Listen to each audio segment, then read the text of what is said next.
Ladies and gentlemen, good afternoon and welcome to the Foreign Correspondents Club and this special event on the eve of Asia's oldest and greatest sporting event, the Macau Grand Prix.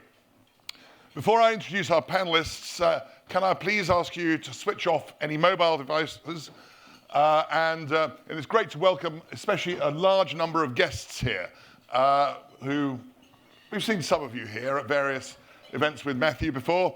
And this is just one of a vast range of events that we hold at the FCC, and which, as well as being the best bar in Central, it's really the home of, how did we describe it? Intelligent conversation and witty banter. I was stuck on the best bar in Central part. It's like best bar in Asia, isn't it? Well, the best bar in Asia. Yeah, okay. This is, Tim Huxley, by the way, is the second vice president. You know why he's not the first vice president of the FCC. So, on that note, if you're not a member, please consider joining. Membership forms are available at the front desk. You don't need to be a correspondent. Indeed, you don't even need to know any correspondent members to act as your proposer. And so if you don't know any correspondent members, but you would like to join, please fill in the form and the front desk or myself will sort you out and with the correspondent proposers. And all the formalities will then be smoothed through, and we look forward to welcoming you all to the FCC family. So, on to today's event. We're delighted to welcome our absent FCC member, Dr. Philip Newsome. He is the former professor of dentistry at Hong Kong University and a veteran of over 30 Macau Grand Prix. He has authored several books on the event and is also the consultant to the Macau Grand Prix Museum and a recognised authority on all things Macau Grand Prix.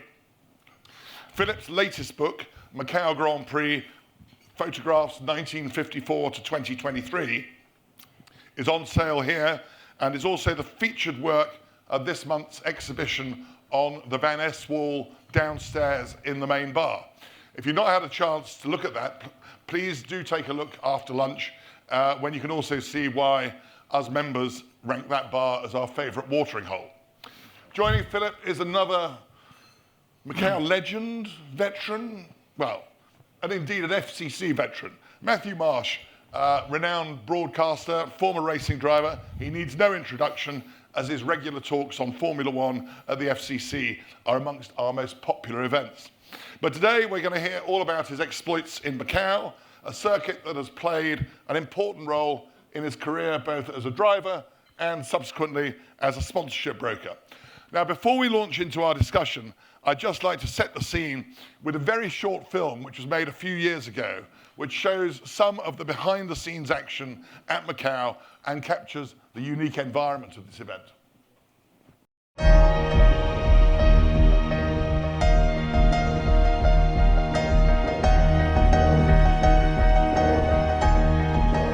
Macau is home to just over 300,000 people, but every other person that you meet on the street will be a tourist. Why? They're attracted by the big lights, the huge buildings, and the larger-than-life experience that you get on this tiny island.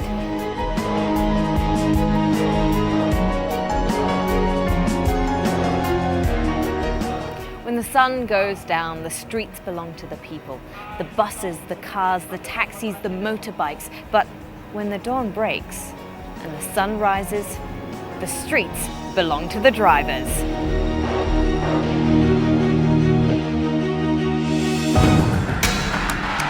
For the Macau Grand Prix, I'm going to be joining the United Autosports team, who are competing in the GT Cup. The team run two McLaren MP4 12C race cars for the British duo of Danny Watts and Richard Mines. Danny has been a Macau winner in both Formula Asia and the Porsche Carrera Cup, but this will be the first time this year that Danny has raced the McLaren MP4 12C. Richard Mines is also an experienced Macau racer with numerous visits to the street circuit in touring cars and GT cars. I had an opportunity to become part of the team and see firsthand how a front-running GT race team operates.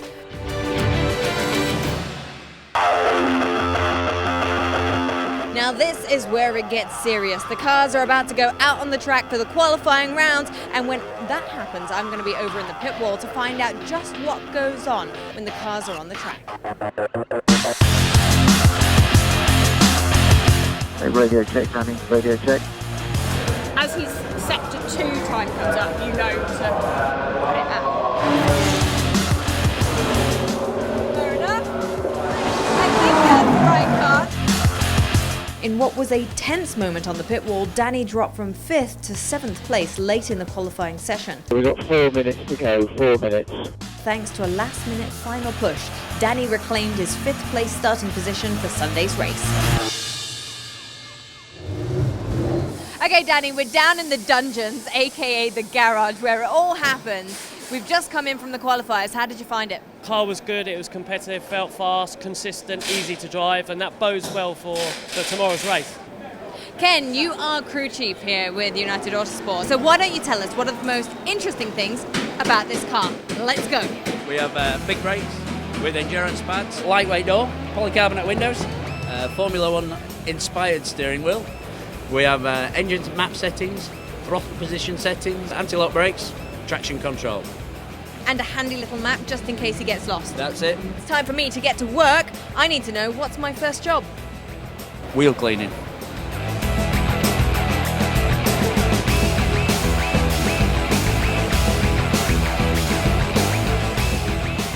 Okay, so the cars are clean, the drivers are ready. Next up, the race. With the cars minutes away from the start of the race, the atmosphere in the pit lane is electric. Okay, 1 minute to go, Danny. Fire up. How are you feeling and what's going on with the team at the moment? There's nothing we can do now except wait. We know that we've got 2 of the best drivers out there with the most experience, so it's kind of all over to them now. Danny Watson's got a good start as well. He's up into 4th place.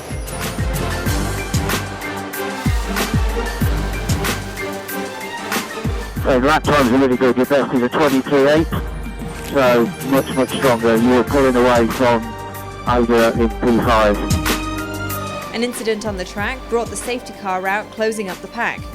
As the end of the race approached, the safety car pulled into the pit and it was a frantic fight to the finish. With drivers under that type of pressure, mistakes are bound to be made, and the driver in 2nd place, Lucas de Grassi, jumped the start, picked up a penalty, which resulted in Danny clinching the final podium spot. It has been a fantastic weekend here in Macau. I feel such great pride to have been part of a team that is currently on the podium. Well done to Danny and of course the team that's worked tirelessly behind him. Getting down in the pits and being on the pit wall was just a special experience, and I now know how much hard work and dedication it takes to make a winner. So overall, it's been a great time here in Macau, and I think it's now time to celebrate.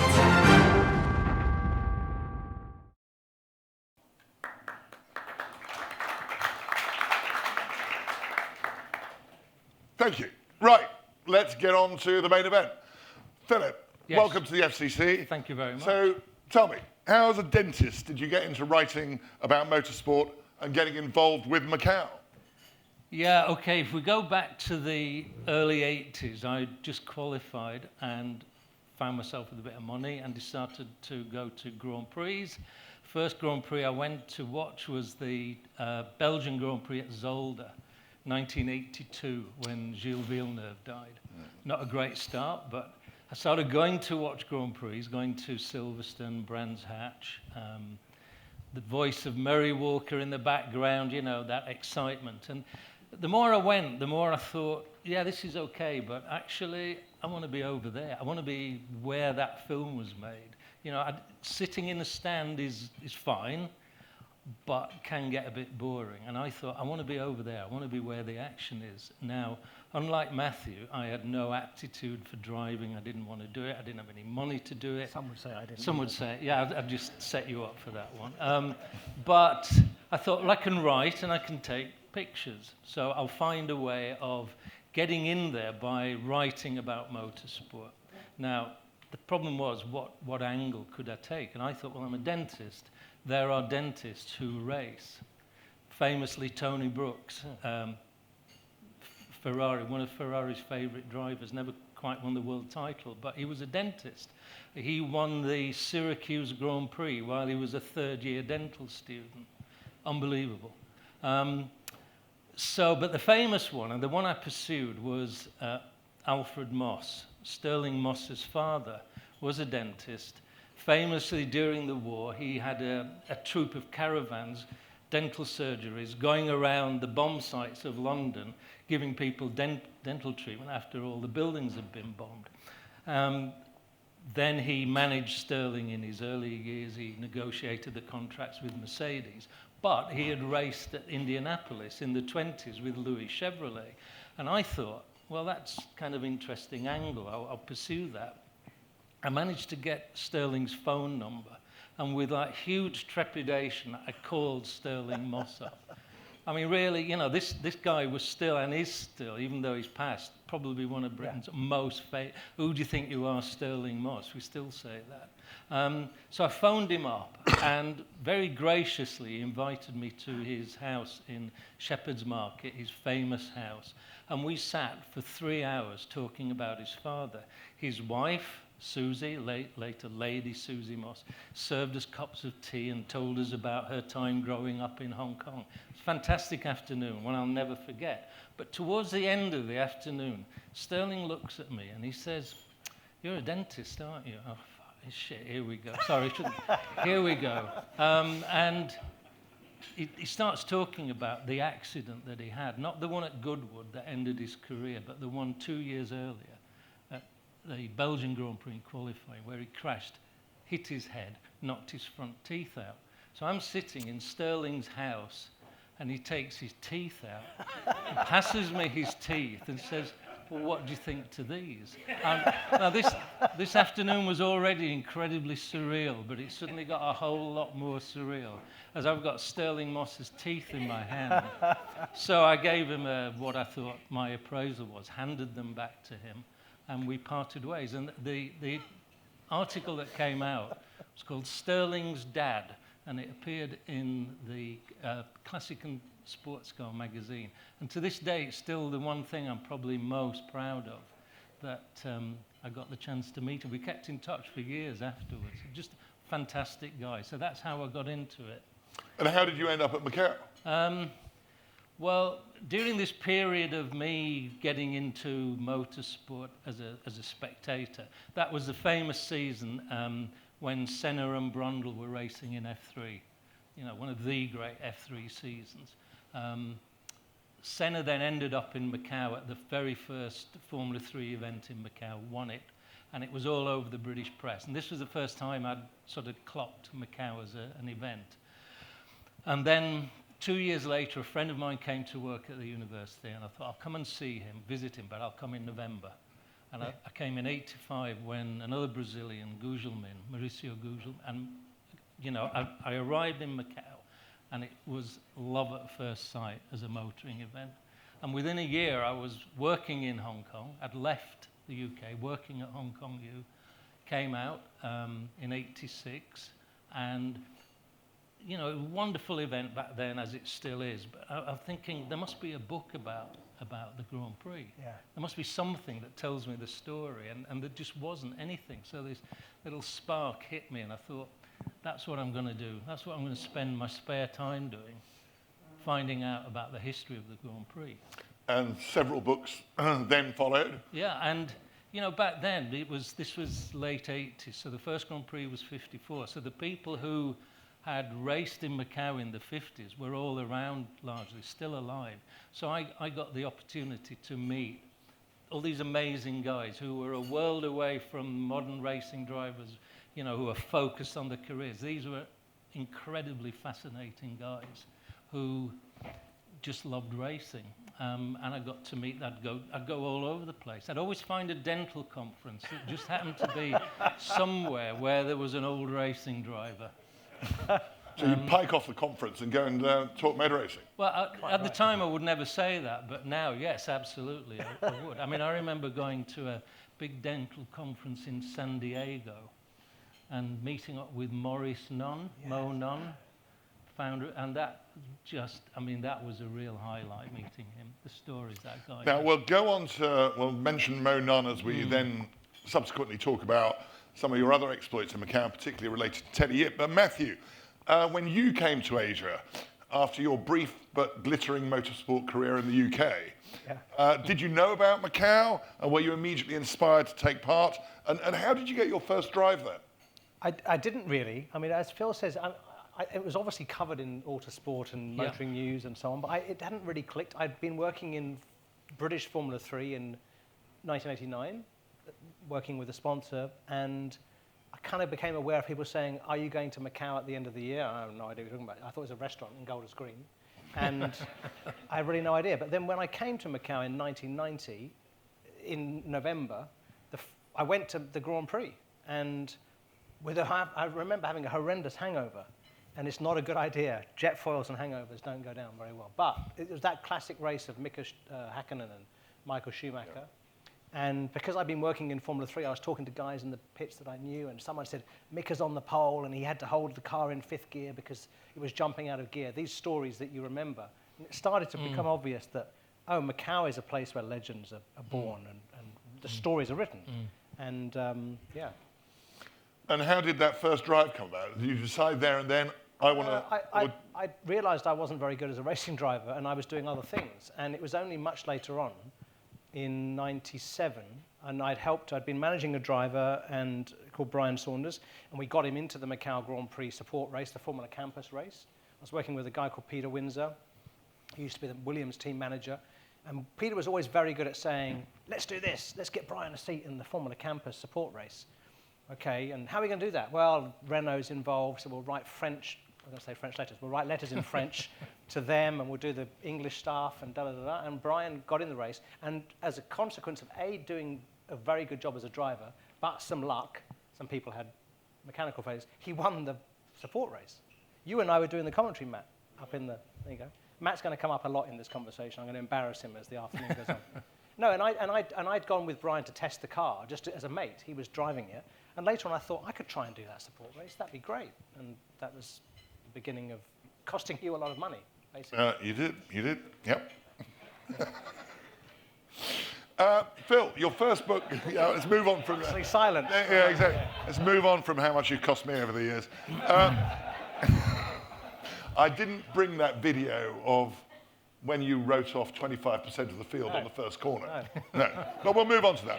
So, Phil, when you did your first book on Macau, published in 1992, obviously all the research on that was Colour and Noise. Yep. Great book.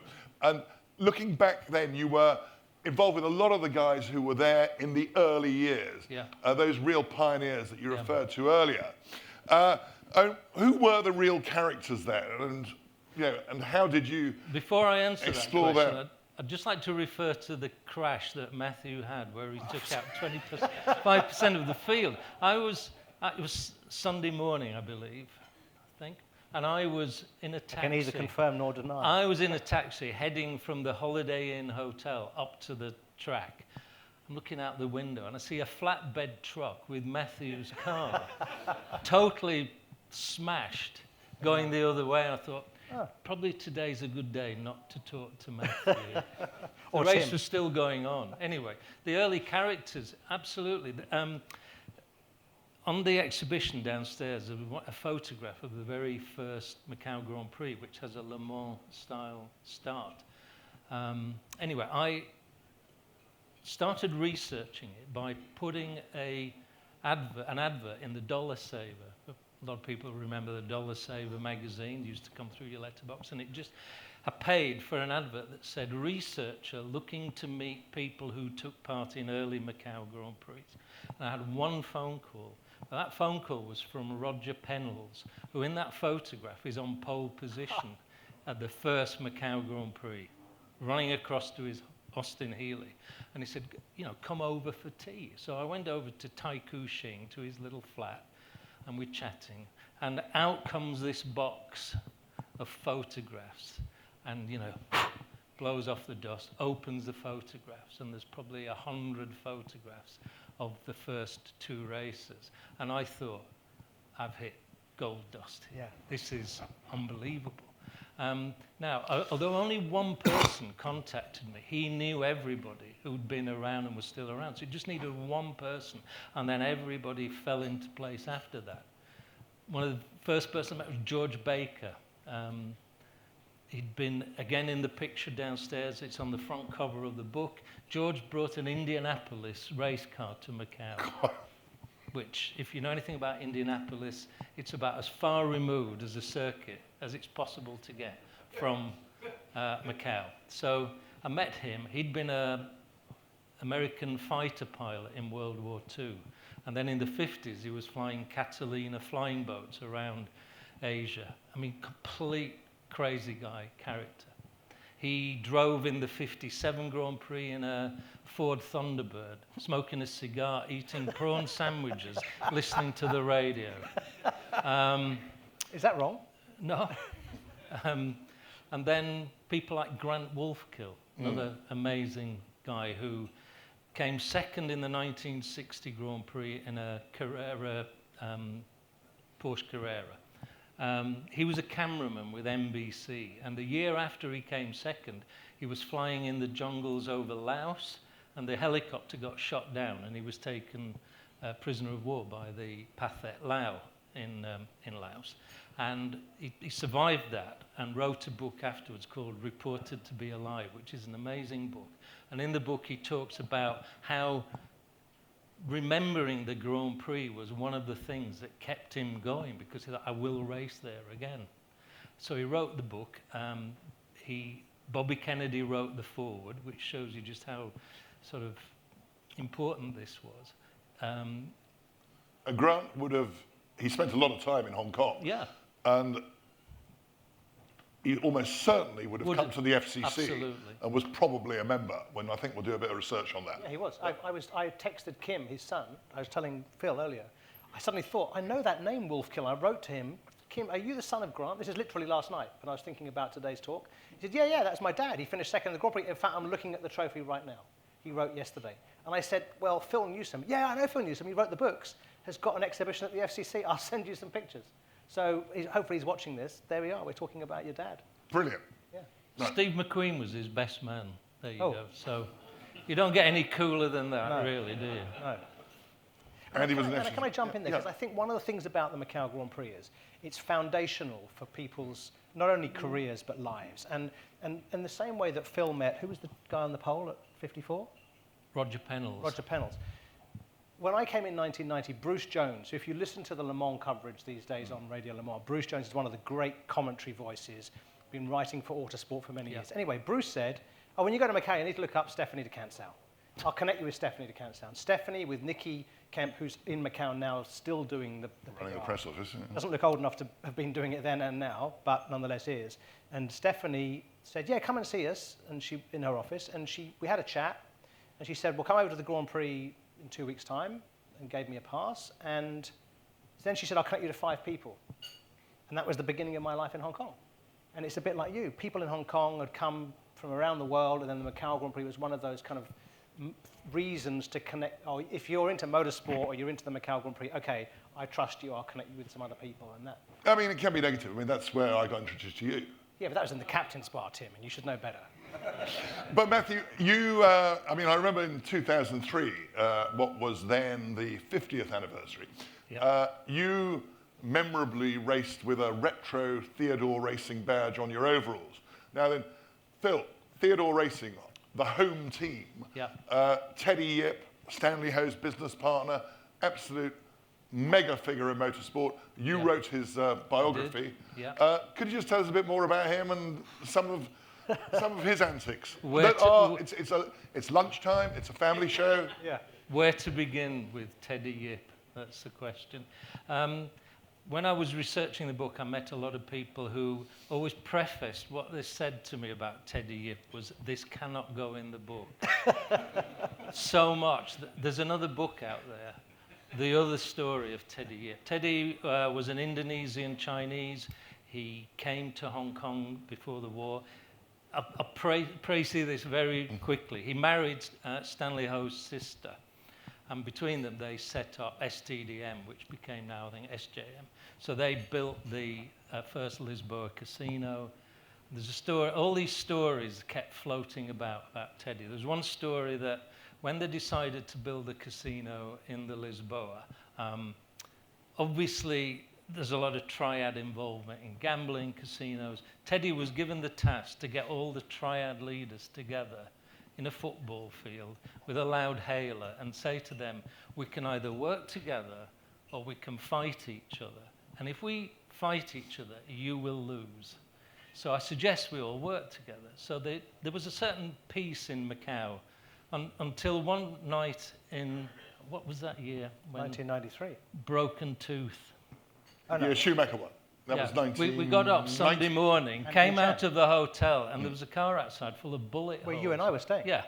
And there'd been a gang... We have an alibi, by the way. Yeah. We weren't in that nightclub. No, I don't know. What nightclub? No, what nightclub? So there've been sort of moments of friction in Macau, but generally it's worked okay. But the other story about Teddy and gambling was, Teddy had famous parties in Macau where sort of Friday night before the Grand Prix or Saturday night he would have party, all the drivers were there, every guest got gambling chips and so on. And one particular night, Teddy is sitting next to the wife of the governor of Macau.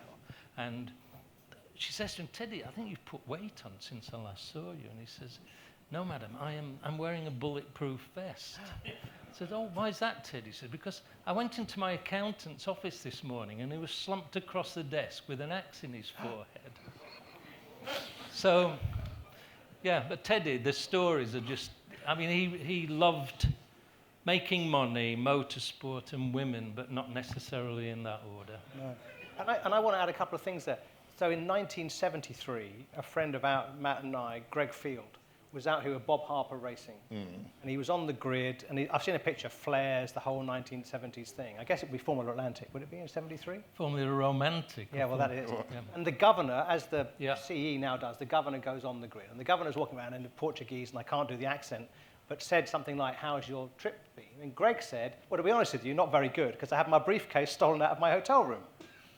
And he goes like that, and a police officer comes over, tell him which hotel, da-da-da-da-da, and 2 hours later, he had his briefcase back.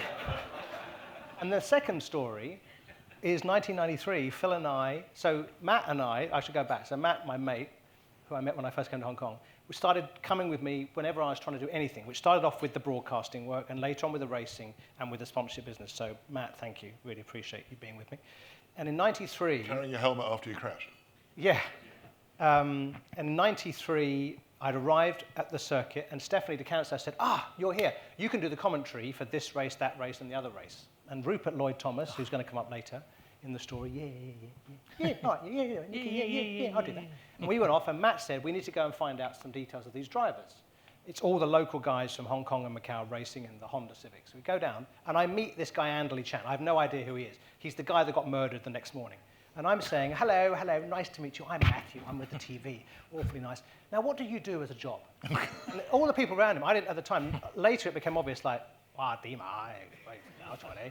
it's like, he works in a flower shop. Remember that? He works in a flower shop. Okay, works in a flower shop. I almost certainly said it in commentary, works in a flower shop. Next day, because he was the tiger of Wan Chai. That's a dangerous job being a florist. Very dangerous. Yeah. And being a commentator. Well, and being a commentator, yeah. I mean, yeah, the Tiger of Wan Chai. Yeah, he's a ballet parker in the New Tanucci nightclub. I have no idea what you're talking about. Well, okay. But Matthew, from a driver's perspective, I mean, Macau, you know, just what we've talked about here. New Tanuki, surely.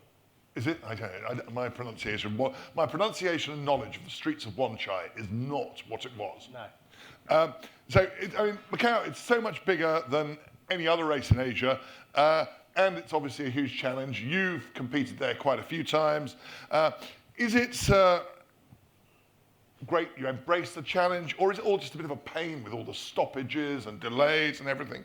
And what have been your personal highs and lows of your time in Macau? And how important was it to your career, both on track and subsequently? Well, I think, a couple of things to answer that. Phil did a book 1 year about the Route to Greatness or something like that? F3. What was it called? Road to Success. Road to Success, right. Well, we can work on the title now for the second edition. But and I helped in a tiny way by interviewing some of the F1 drivers. Absolutely, yeah. And what was always the case was any driver you speak to, you'd say, what's your favourite circuit? And they'd say Spa, or they'd say Suzuka, And I say, no, sorry, I meant at all. Oh, Macau, obviously. And it was like that. It's like, why are you asking that question? It's obviously Macau if it's not a current F1 circuit. So that was, you know, it's very obvious. And then from my point of view, I did the Formula Campus race in '97, but what was really amazing was the year that you paid, one of the first years you paid for, Tim. I said the year. Still paying. Back in 2003, I was trying to get into sports car racing and Carrera Cup, and Tim said, we'll organise sponsorship for the Macau Grand Prix. I'd been given, somebody was lending me their car for other races on and off, and Tim said, I've got you for the Macau Grand Prix. Oh, fantastic. And that's actually what the Macau Grand Prix was all about. You could almost fund an entire season around this tent pole. Everybody knows Macau, and that's why Macau was so important. It was the same in British Formula 3. You know, you're racing at a windswept Snetterton or a rainy Silverstone, but there's the British Grand Prix event, and you could probably get a sponsor to come in that pays for the bulk of your career. So anyway, you kindly put up the money for that. And then through various conversations, I ended up managing to get my car at the front of the queue to go out for free practice on Thursday. You remember this? It was a bit of, anyway. And I had a clear track, and I had a clear track for 5 laps. And I remember coming into the pits afterwards and saying to my dad, I can never have that again. I'll give up anything to have that again. 5 laps of that circuit with no red flags, no anybody in my way, and I was fastest. Yep, you bagged pole. Yep. Which meant that I then got pole the next day because I had clear track again. It was like, thank you, whatever that is. And because I was on the pole, because you'd paid for it, to say thank you to you, Tim, because because it's really important, because if Tim hadn't said that mid-season when I was just trying to scratch my way, there was somebody watching the race, a man called Hudson Lee, who, to my shame, I didn't invite today until this morning. So ridiculous of one person to forget to invite. Sorry, Hudson. And he watched the race, and he emailed me and said, we need to talk. And he had a sponsor for the following year, and that was the championship year, because of what you put together, because of what you did, because I've got a picture of Matt and I in '03, and it's great, because he's going like that to me, like, and what he's saying is, you're on the podium. Because I'd qualified on the pole, as you said. I got beaten by Alex Young and Charles Kwan. I finished 3rd. And I was like, how did I manage that? How did I manage to start on the pole at Macau, which the historians over here are like, it's hard to overtake, and I finished 3rd. And he's saying, but you're on the podium, for crying out loud, and that's what led to blah, blah, blah. So in a way, I think that answers your question. It was quite important, Macau. Pivotal, obviously. And as you say, you went on and won the Carrera Cup Asia Championship there the following year, and ended up driving Porsches into walls in '06. yeah, but let's look on the bright side. I mean, there was also, you know, the Monaco Grand Prix support race, and ultimately you ended up achieving your motorsport ambition of going to Le Mans. Yeah, and retiring after 23 hours in the flames. It was unfortunate, And then let's just look at your subsequent life as a sponsorship getter. I mean, Macau, it used to be a great place to take sponsors, and that was, you could actually get people into motor racing for the first time by putting on a good show in Macau, both hosting an event and a good performance on track. And we had, a lot of brands. I mean, before I came to Hong Kong, the first time I'd noticed the brand Watson's was in Autosport. Now, is it still important to getting companies in? It's more difficult now, isn't it? Yeah, I think so. I mean, for me, again, it was totally pivotal. So in 1995, there's this driver called Brian Saunders, right? And Brian's an old family friend. Anyway, blah, blah, blah, blah, blah, long story. And I'm managing him together with Peter Windsor, who I mentioned earlier. And Peter says, we need to try and get Brian into a Formula 3 test. But let's not try and sell a Formula 3 test, because it's very difficult. Who's going to put money up for that? We needed £5,000. Why don't we sell sponsorship at the Macau Grand Prix? Everybody loves the Macau Grand Prix. Oh, it's typical Peter to think laterally, right? So I'm like, yeah, but you should open your phone book. So this is in the days of filofaxes, right? I had a filofax. You yuppie. I know. And I went A, B, and the first one I got to, C, Cargo Care. And I'd been in the Warney Hotel in the basement singing with the band. It's late in the evening. Okay, it's a family show. And when I got back to the bar, there was a guy at the bar, and he said, you sing quite well, and aren't you the guy off the telly doing the Formula One? And I said, yeah, and we got chatting. Can't remember his name. Belgian guy who owned Cargo Care. Anyway, I later approached him and said, would you like to be, by fax, would you like to be a sponsor at the Macau Grand Prix? And he said, yes. Or maybe I rang him, yes. I said, oh. I was in Peter Windsor's flat, that's right. I'm sitting on the floor. Would you like to be a sponsor of a guy at the Macau Grand Prix? Yes. Oh. Okay. He says, yes. How much is it? $15,000. Okay, yeah, great. Okay, thanks. Click. Peter goes, carry on. So we're at C. So we rang Deutsche Morgen Grenfell, Deutsche Bank's stockbroking arm. The guy said, sounds brilliant. Let's do it. What can we... Now we've got a problem, because I had one team, this is Alan and now we did... And then we had a bit of money left over. This is the best part of the story. We had whatever it was, let's say $20,000 from Deutsche Morgen Grenfell. And this is in the days before I realized you're supposed to make money from finding sponsors. Right, because we'd agreed with Alan Docking that if we found him the $15,000 or whatever it was, it was Warren Hughes and Gonzalo Rodriguez, bless him, Gonzalo, right? Because he died in an IndyCar accident. If we get that money for you from Macau, you'll run Brian in a test, which he did. Good. Now we've got some money from the Deutsche Bank guys. And Peter said, let's give 15,000, I think it was, to Bertram Schaefer Racing. Franz Tost was the team manager. No, I got that wrong. Forget that. Bertram Schaefer Racing. And let's keep 5 for a last-minute deal. And the last-minute deal was Ralf Schumacher was driving with Bertram Schaefer Racing. And we went there with $5,000. And Franz Tost, who went on to be the team principal of Toro Rosso and da-da-da, was the team principal. And I went to meet him. We've got $5,000 in a brown envelope, obviously. Only way. To do this, and we made the stickers up, and we had the stickers on the winning car, right? And that $5,000 is the best investment I ever made, even though I didn't take a commission on it. Because for 25 years after that, Franz goes, the money man is here. $5,000. It's the best bargain. Great stories. And now then, we talk about all these various champions that you've sort of seen come through Macau.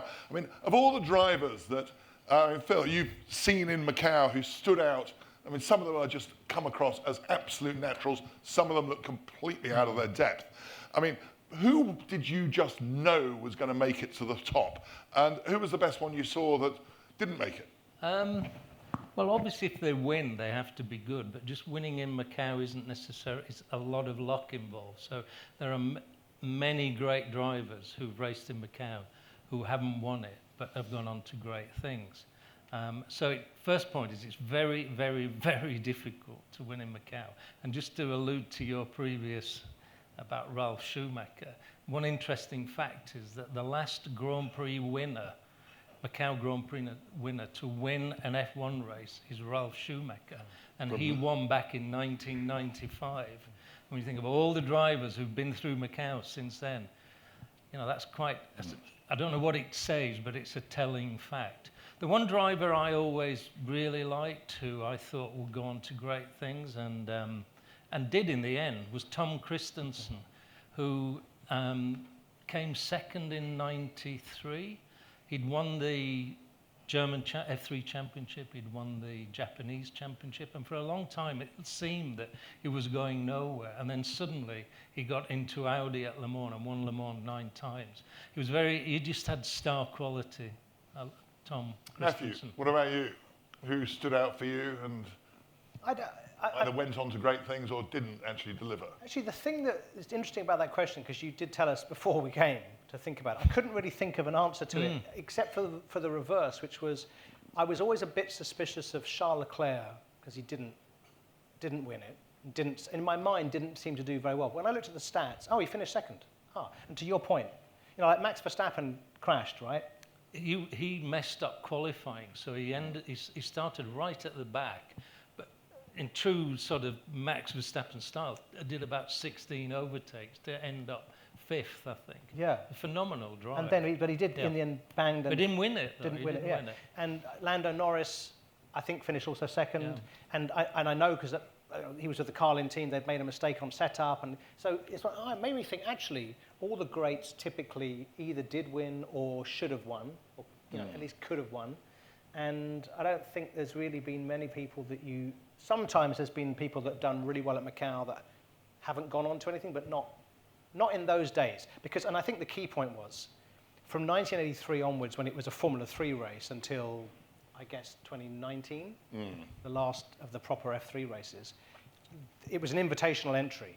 And there were probably between 75 and 100 people racing in Formula 3 across the planet, Britain, Europe, Germany, Japan, whatever it was. And Barry Bland, bless him, who's no longer with us, would sit down and fill 33, is it, on the grid? Around 30. 30 odd spaces on the grid. And if you were in the top 3 in your championship, you were pretty sure to get in. But you didn't necessarily get in just because you have money.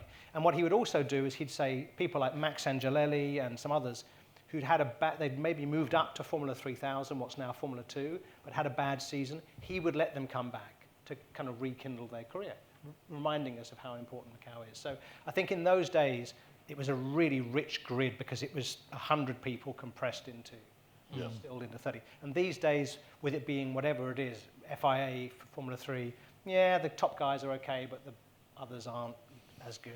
But you singled out Lewis Hamilton as sort of a bit tasty when he came out. Only because, you tell the story, because it's quite... So Lewis came out 2003. He was invited because he wasn't actually racing F3. I think he was doing Formula Renault.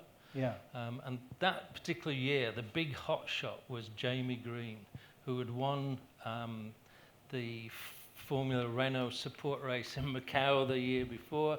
So he comes out, he'd just won the F3 Euro Series. I mean, this guy was like, he's going to be the big star. And he came in, he did well, and he was running second behind Lewis until he got a puncture. But Jamie Green ended up doing German touring cars. Lewis Hamilton, who in Macau was beating him in an inferior car, has gone on to win 7 world titles. And I remember at the time you saying to me, Lewis, this kid's going to go somewhere. And I said to you, how do you know that? Because he's leading the race. Yeah. But I'm still interested by it because as a person who doesn't drive, I watch cars on the track and I'm like, well, how is he going so much quicker than him? Because I don't see what the difference is. I'll tell you the answer to Phil's question. I'll tell Phil the answer. If you go downstairs now in the main bar, there's the fantastic exhibition of Phil's photographs. And there's a picture of Lewis, and the person standing next to him is Mark Hines. Yep. And Mark Hines was the 1999 British Formula 3 champion, and he'd then been... He beat Jenson Button to that title. Oh, there you go. Anorak facts from the stage. And he was helping Lewis with his career. And it was Mark who said, this guy is unbelievably good. Yeah. And if you were, as I was lucky enough to be involved in the kind of Formula 3 world, then you pick up that kind of sense, people talking about guys coming in from karting. But I love the fact that you got that photograph. Yeah. And Mark, by the way, managed Lewis through to about 6 years ago when he went off and did other projects, namely with Zhou Guanyu. He took Zhou Guanyu into F1. But about a year ago, he and I were talking, and I said, what are you up to? He said, I'm managing my old friend. I'm helping my old friend again. I said, oh, wow, what's that? He said, I just some racing stuff, Lewis Hamilton. And then 3 months later, it's announced that Lewis is moving to Ferrari. And I thought, Lewis needed another racing brain, and that would be Mark. So, yeah. We've got a few minutes left, so any questions from the floor? Yes, Genevieve, we'll pass a microphone to you. Thank you, that was wonderful, especially the Anorak facts on the stage. Make sure this works. Yes. 2 quick questions. So one, I'm sure there's many members amongst us who are attending the Macau Grand Prix. I certainly am. And I'm wondering what some tips and tricks would be to maximize our experience. That's number 1. And number 2 is future of F1 drivers in China. We'll all see last week that it's actually taken 72 years to produce the first Chinese F1 driver, which I think is remarkable. I'm interested to know, what does the future look like for drivers on our own turf, being in China here, and what does that future look like for our homegrown talent? Thank you. I'll do the Macau one, which is stay hydrated. Can you Stay hydrated. Can you do the second one? Because I don't think I can. And all the tickets are sold out, apparently. A quick one on the Grand Prix driver thing. I think the challenge is and as you know, Zhou Guanyu, the joke is he's actually from Sheffield.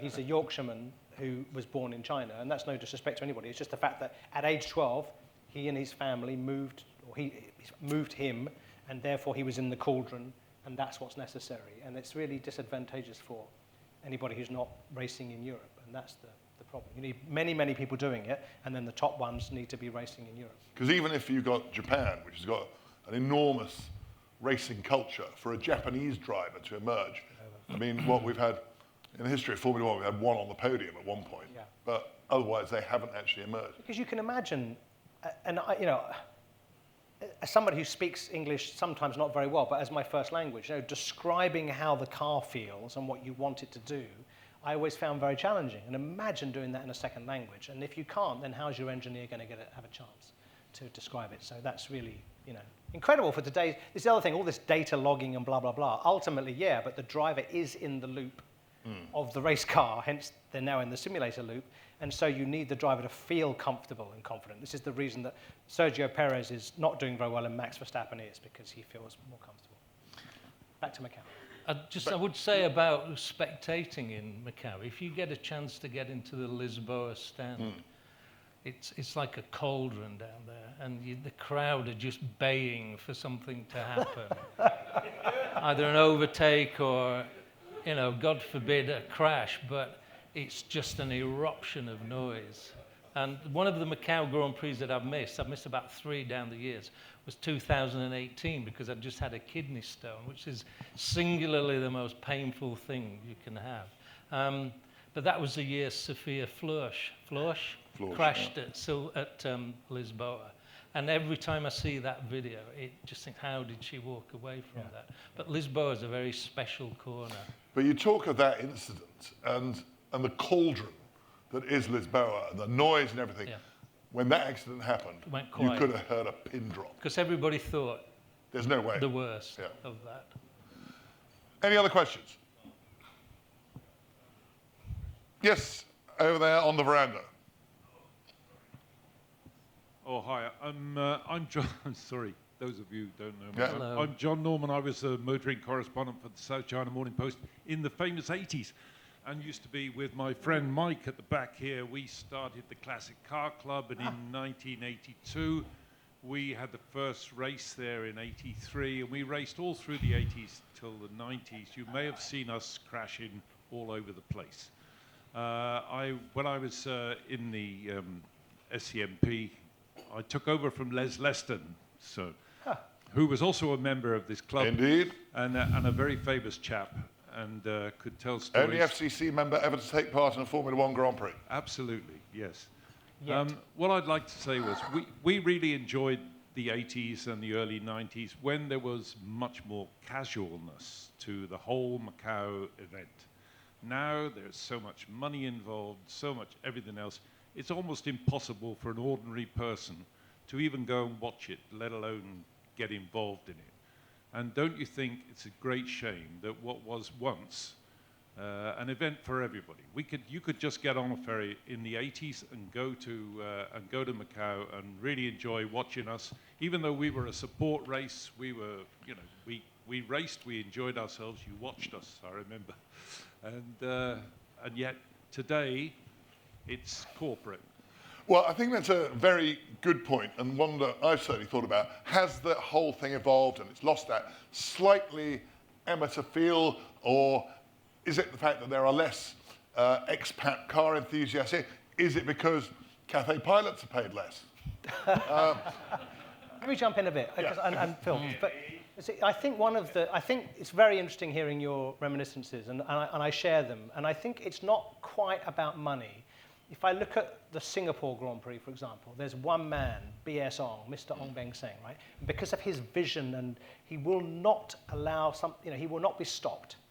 And if you arrive there, because everything is brilliant about the Grand Prix, the tiniest details. And I had a couple of years working with him, and just see, wow, he drives the people around him crazy because every detail he obsesses about.